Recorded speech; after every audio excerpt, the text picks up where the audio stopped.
Et puis on va parler de l'Europe avec Nicolas Dos tout de suite.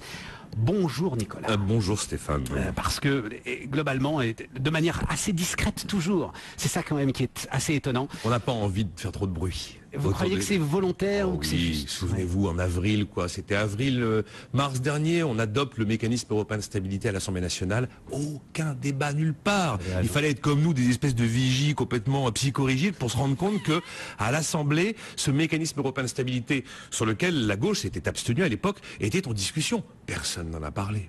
Et on a le vote du pacte budgétaire par les députés mardi. On est en train de dessiner une nouvelle Europe, Nicolas. Voilà, vous avez l'Europe des droits et des devoirs, si vous voulez. Et vous avez finalement maintenant les deux faces de la même pièce. Vous avez le mécanisme européen de stabilité et vous avez le pacte budgétaire. Et il y a dans le texte un considérant. Un considérant, c'est pas un article. Un article, c'est obligation juridique. Un considérant, c'est une obligation politique. Tout pays qui voudra bénéficier de l'aide du mécanisme européen de stabilité devra avoir adopté le pacte budgétaire. Voilà. On la dessine, l'Europe. Alors après...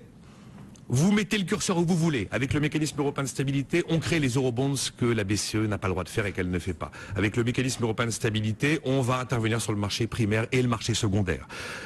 On n'aura a priori pas le statut de créancier senior, ce qui inquiète beaucoup l'Europe du Nord. Pourtant, toute la gouvernance du MES est calquée sur celle du FMI. C'est une banque, le mécanisme européen de stabilité. C'est le FMI de l'Europe. Hein, c'est le FMI de l'Europe. Le FESF apportait des garanties. Le mécanisme européen de stabilité apporte des sous.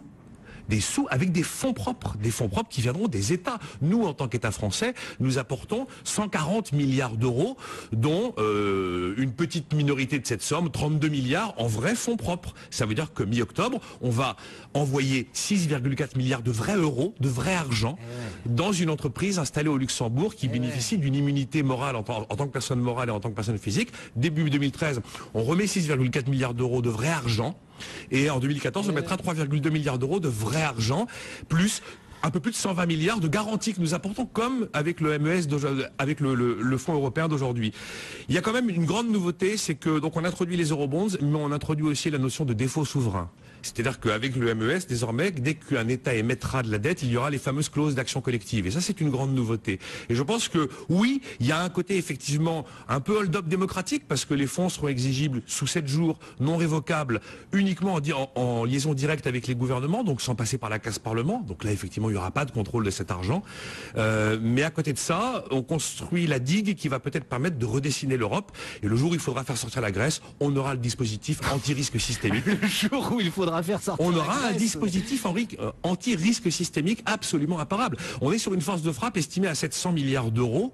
Donc avec ces garanties et ce cash, 700 milliards d'euros, si on ajoute ce que le Fonds européen de stabilité a encore en caisse, environ 200 milliards. Mais enfin, c'est un véritable changement que l'on n'a pas voulu trop ébruiter parce que c'est vrai que ça dérange à plusieurs niveaux. Mécanisme européen de stabilité. Rappelons quand même que 3 pays, on ne va pas rentrer dans le détail des statuts, mais 3 pays ont les moyens de bloquer ce transfert d'argent automatique, comme vous le disiez, c'est l'Allemagne évidemment, la France évidemment et l'Italie. Voilà, 3 pays qui ont plus des 15% des voix nécessaires pour bloquer l'ensemble du mécanisme. Toute décision clé passera quand même par le Bundestag. Exclusivement le Bundestag, mais le Bundestag.